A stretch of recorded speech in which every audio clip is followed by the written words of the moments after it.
Very welcome this morning to the InterTrade Ireland Innovation Conference 2009. My name is James Cunningham. I'm the Director for the Centre for Innovation and Structural Change. And it's a real pleasure to host this conference on behalf of our partners, ourselves in Galway, Queen's University of Belfast, and also in terms of UCD.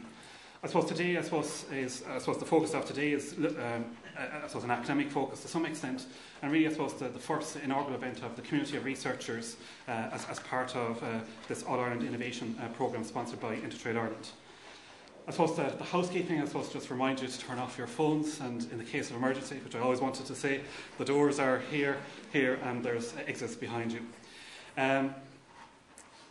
Also, I suppose, this conference, the timing of it is absolutely spot on in terms of the current economic climate, but also, I suppose, the challenges in terms of business looking at, renewal and growth and where are the opportunities going forward.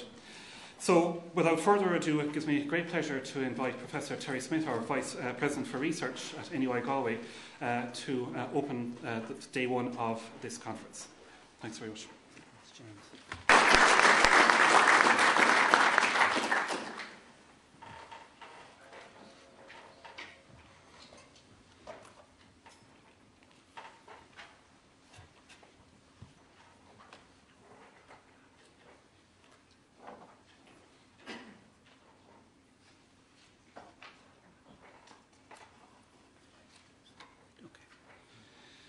Task in terms of the national innovation systems.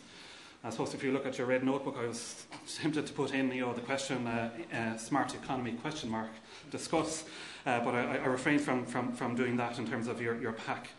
And really what I want to do over the course of the next 20 minutes or so is sort of give you a sense in terms of what I would see in terms of national innovation system in Ireland. Have a look at the policy context, and what I see is maybe a subtle shift and maybe a lack of clarity in terms of what is the national ambition around innovation. Then looking at maybe a quick whistle-stop tour around sort of national innovation systems performance. And again, I suppose the big caveat in terms of this is very much a lagged sort of performance as opposed to real-time performance. And then look at what I would see some of the policy and practice implications for us in terms of policy making, but also in terms of practitioners. And finally give you a sense in terms of my current sort of research agenda. I suppose if you look at sort of the innovations system, I suppose that if you look from a literature sense, it goes back to sort of Lundvall's work, particularly in the 80s.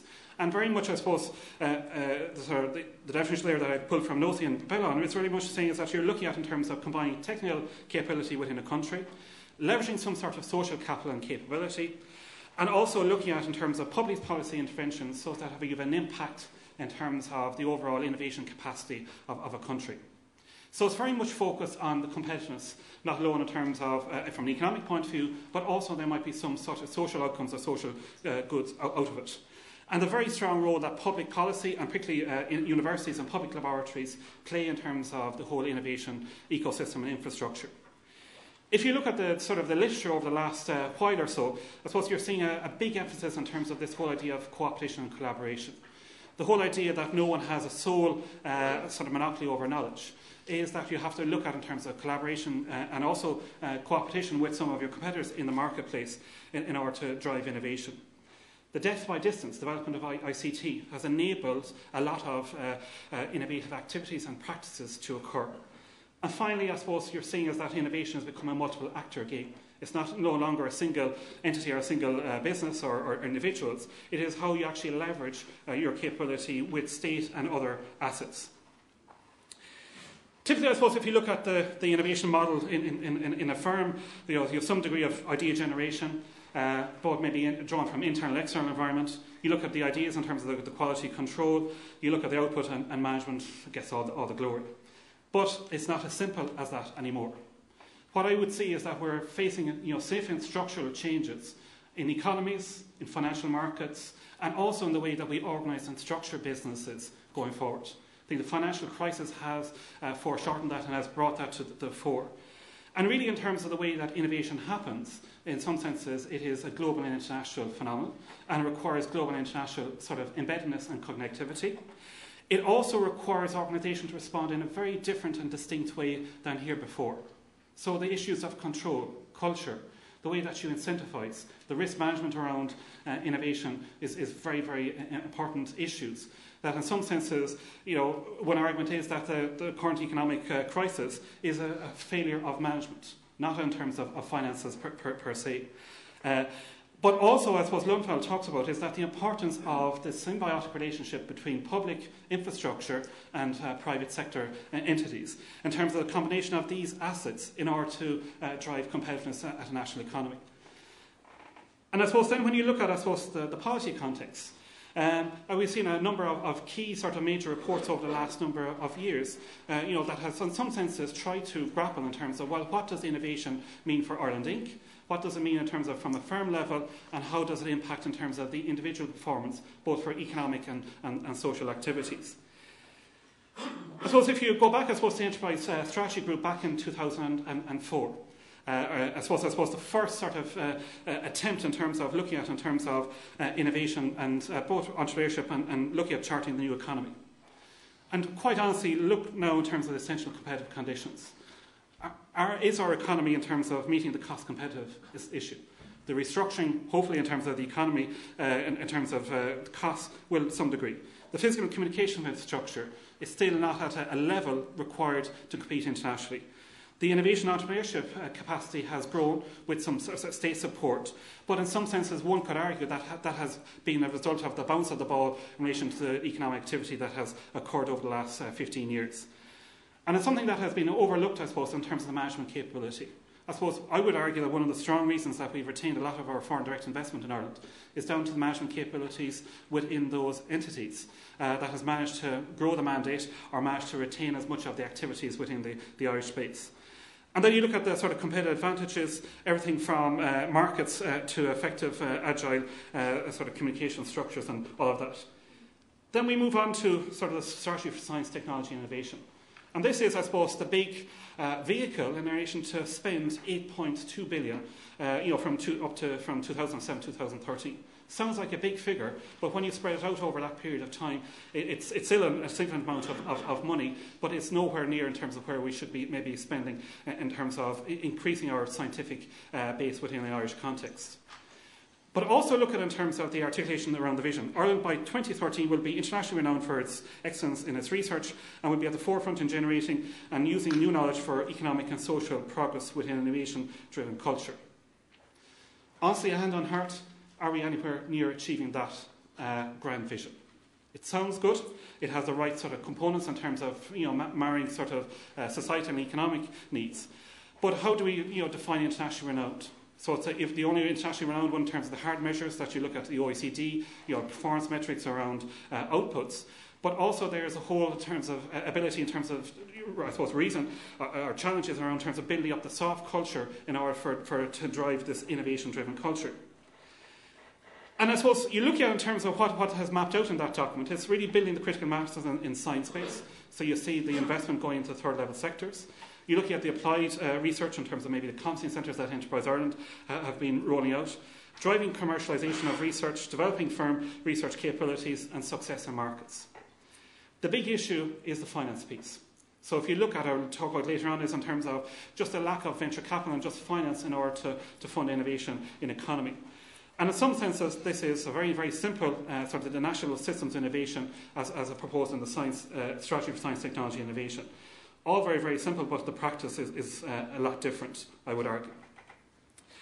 Then I suppose last year we had Mary Coughlin launch the Innovation Policy Strategy in Ireland, which very much really articulates what is Ireland's Inc.'s innovation policy going forward. And in it again she articulates this ambition is to become a leader in innovation. So again a subtle change in terms of, again it's international, but now a leader in innovation. And our goal is to develop an innovation-driven economy and maintain competitive advantages and increasing productivity. So the social element doesn't seem to be to the fore. And again, the whole idea is putting ambition, the ambition is innovation at the core of our policy strategies for the future so that Ireland becomes a leader in innovation. So again, I suppose the challenge is how is that going to be sort of manifested in terms of the output measures. And here I see another subtle change in terms of what is the innovation policy in Ireland. You also see the building a smart economy as a response to the short-term sort of, and real sort of threat in terms of the Irish economy. But in terms of that report, it's 100 pages. It's about smart economy combines the success elements of the enterprise economy and innovation or ideas economy while promoting high quality environment, improving energy security and promoting social cohesion. And again, I suppose the focus now has been on in terms of now is creating Ireland as this hub for commercialisation and innovation in Europe. So that is absolutely subtly and absolutely different and distinct to what is articulated in terms of strategy for science, technology, and innovation. If you're looking at a hub for commercialisation, therefore your intellectual property, therefore the way the legal taxation system has to be geared up more aggressively and more effectively to achieve that ambition. And then I suppose if you look at the 5 key areas, there's the short term meeting the competitive challenges. There's the whole idea of building the ideas economy, so harnessing ideas from a whole lot of different sectors. It is about the key issue facing every country in terms of energy and security, looking at investing in critical infrastructure in terms of maintaining that scientific base, but also promoting efficiency in public services and smart regulation. And that is what I would argue is where a lot of activity needs to be orientated in the short term in order to retain and maintain some of the FDI, but also to incentivise and make that sort of Ireland as a hub for commercialisation in Europe a real reality. In some sense, I think it's very interesting in this document is that they've articulated in terms of, well, what are the key components as the government would see in terms of what is a smart economy.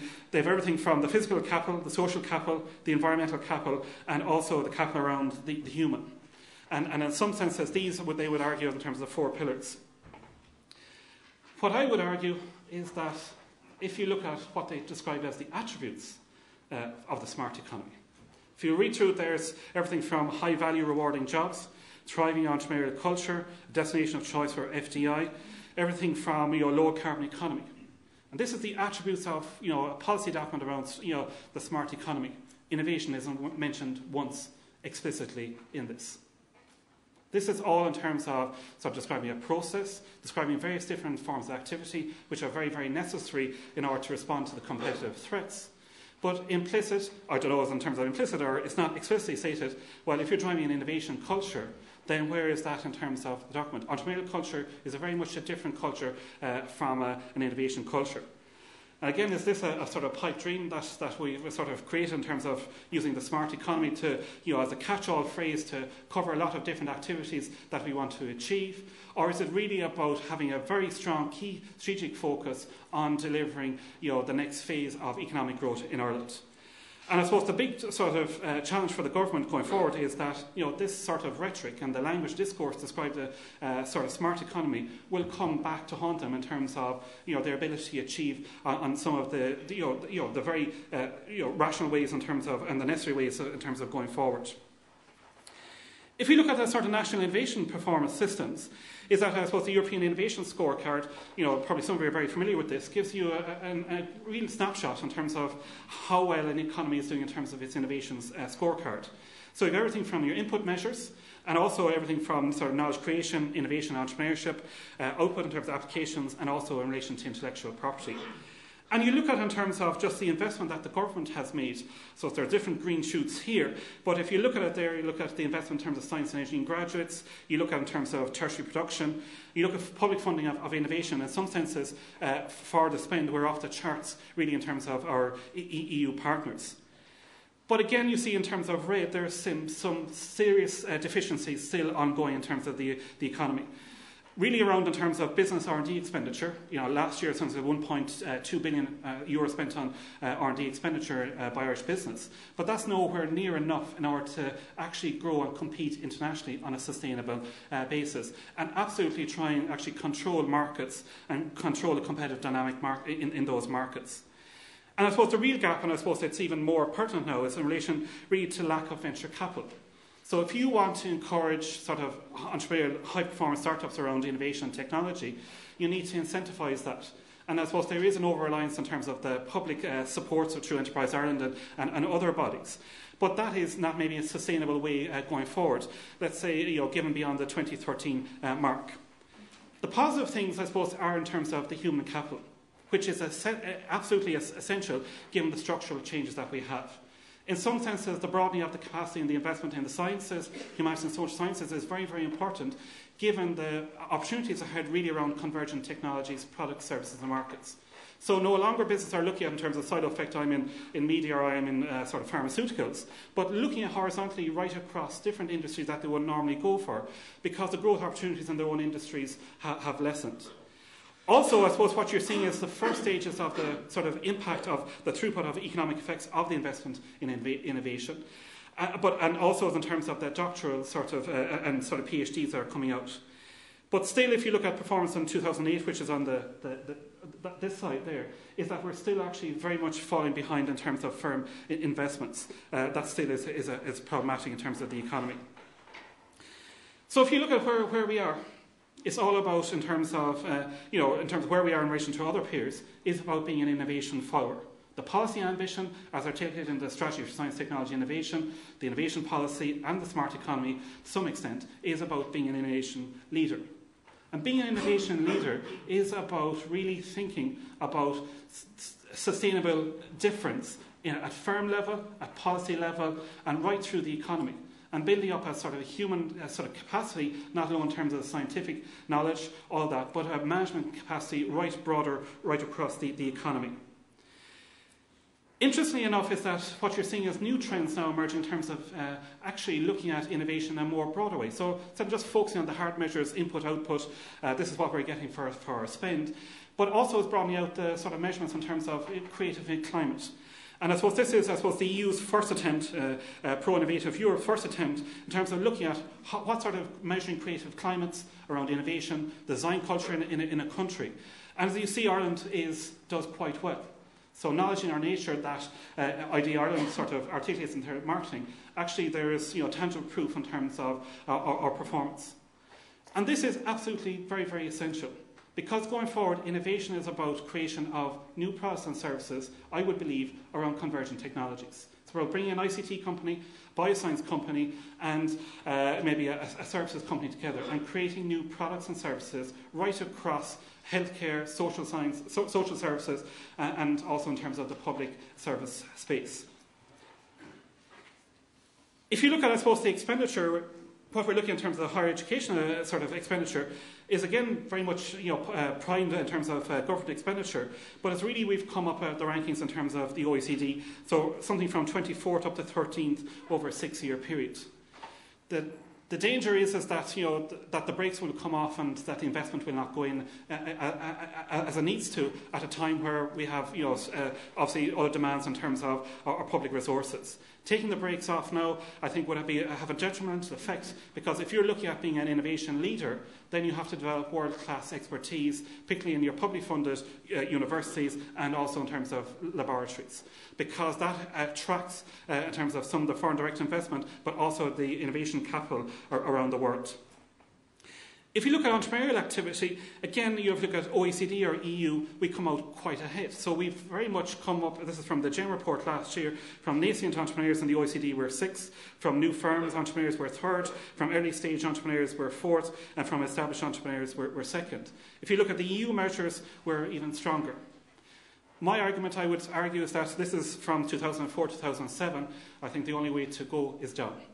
I don't see us in terms of, from an entrepreneurial activity, pushing above in terms of those figures. I think may have peaked in terms of the entrepreneurial activity within the economy. Then you look at, interesting if you sort of go and look at the numbers in terms of entrepreneurial activity, but it's pretty with the innovation focus. I think it's quite encouraging, particularly in terms of the entrepreneurial activity, is around innovation, where actually we compare very, very well when you look at it in terms of the US adult population. Particularly for products and services in terms of is new to some or all customers. We perform reasonably well in terms of the US. Few or no competitors offer the same product. Again, 64 against 61% in the US.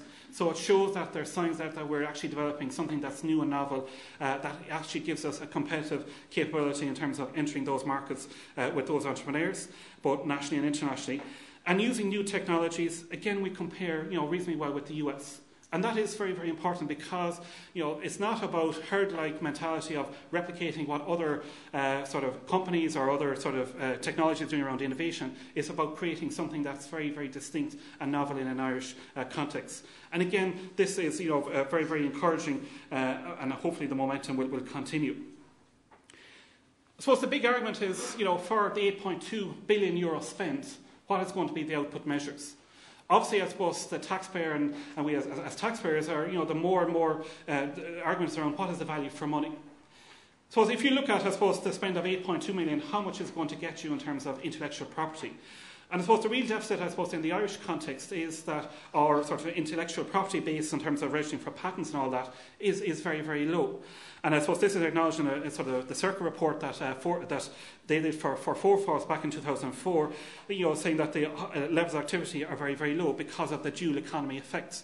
If you're a foreign direct investment, you're going to register your patent portfolio or patents in one of 4 offices in the world: US, Korea, Japan, or in terms of the European Patent Office, which count for 77% of all patent activity in the world. You're going to hold that in a holding company in Bermuda, Holland, or hopefully in Ireland in not too of innovation in most sectors in the Irish economy, which is good. Then when you look at innovation in a more broader sense in terms of from product, process, organisational innovation, you're seeing that there's a mix, that they're sort of picture. Product innovation is quite low at nearly 38%. Process innovation is 48%. I think that reflects so the challenges that business face, that process innovation is maybe much easier to do. But interestingly, I think something that needs to be explored further is around the organisational innovation is 42%.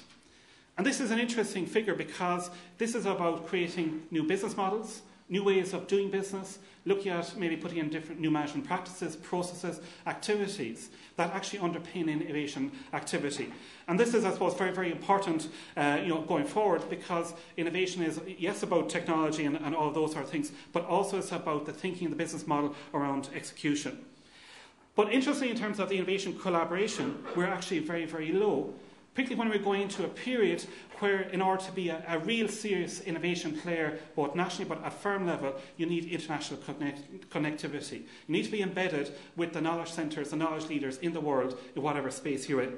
And what's very, very disappointing is the low levels of sort of industry-university collaboration, only 6.8%.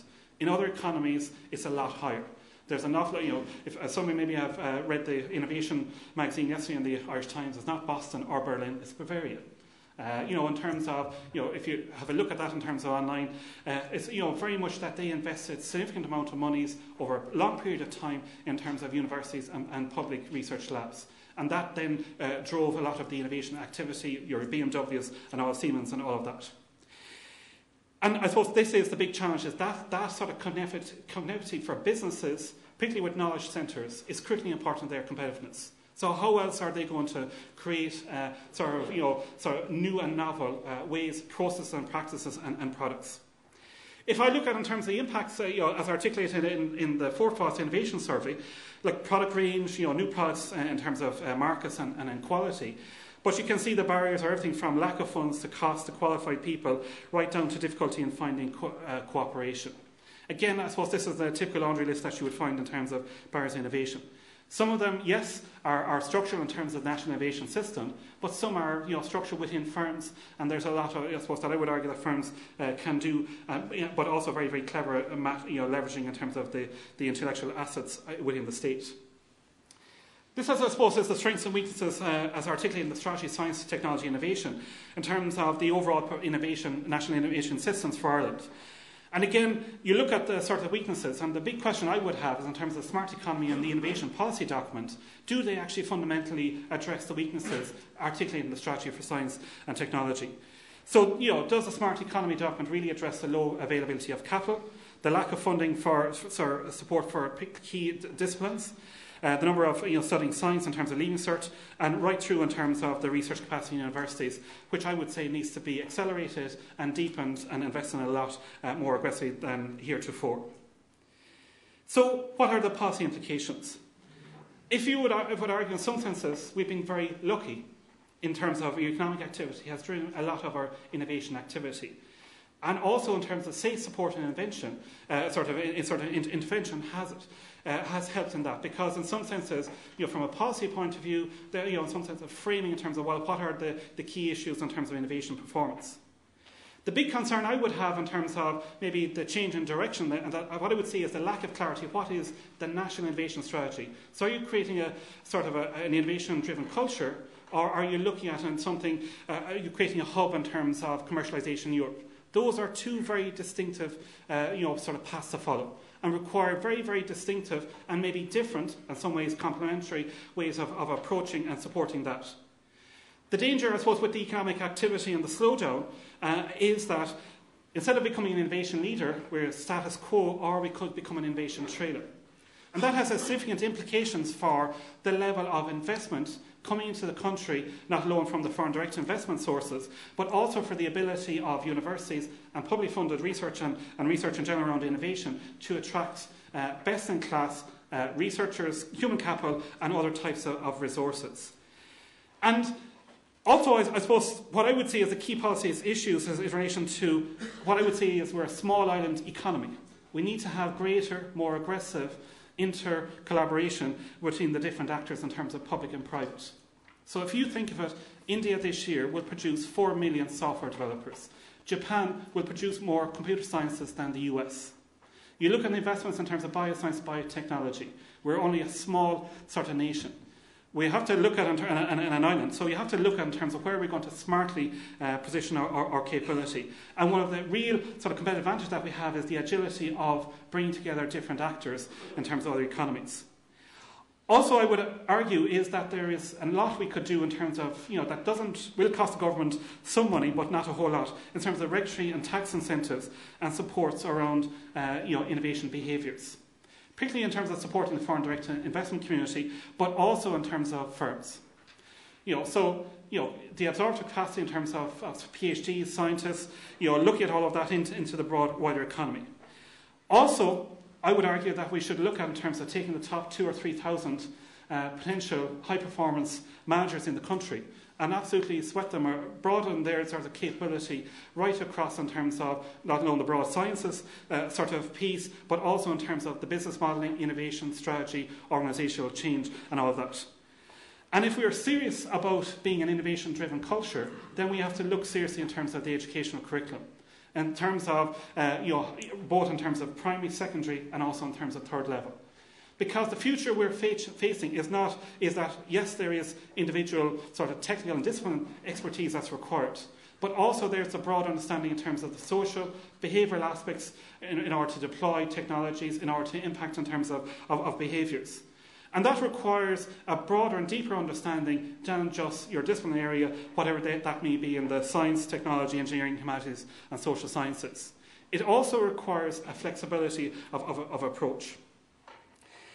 What I would see is in terms of some of the current issues facing the country, and really I suppose the key one that I would see in terms of maintaining our economic activity is about how we enable the foreign direct investment to actually extend its mandate around innovation, so that they are bringing their venture groups into Ireland, and those venture groups with their intellectual property portfolios are able to deploy that intellectual property in the broader economy, be it into SMEs, into sort of universities, into the different actors.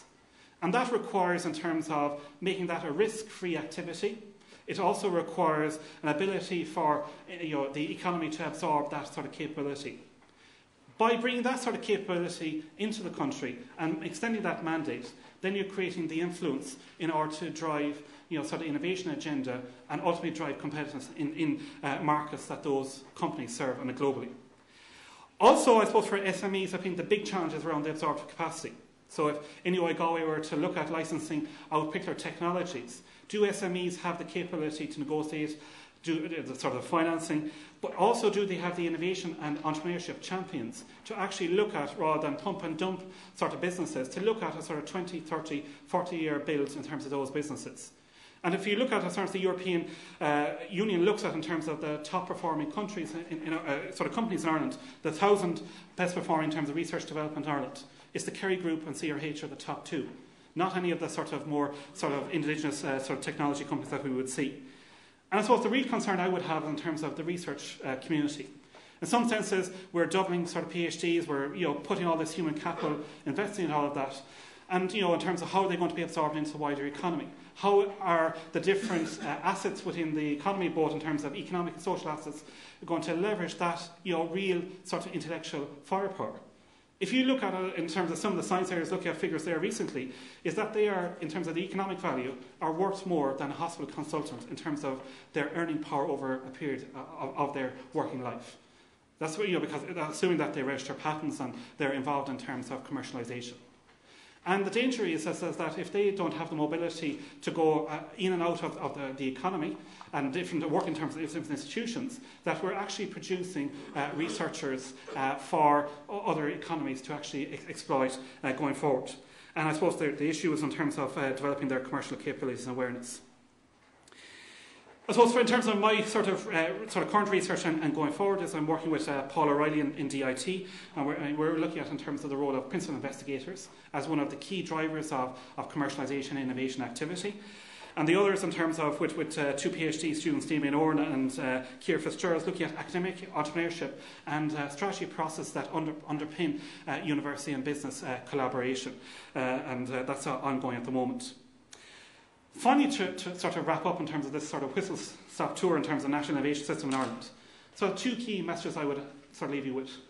One is, what is the return on investment that we're trying to achieve in the articulation of our strategy of science technology? So in terms of that 8.2 billion, and also in terms of if you aggregate up the investment of the innovation in Ireland, is what are we trying to achieve? What is the ultimate sort of vision and goal in that? And more importantly, I suppose the more concern that I would have is that the way that we are actually constructed our national innovation system, is it fit for purpose, given that the fundamental structural changes and the real changes in the paradigm around innovation and management going forward, and the way that innovation occurs in globally, is our national innovation system, does it give the competitive advantage to all actors in the economy, both in terms of firm level, individual level, and also in terms of the public infrastructure? And does it give us a resilience around, both an economic and social resilience around our national competitiveness going forward in a sustainable manner? Thank you very much.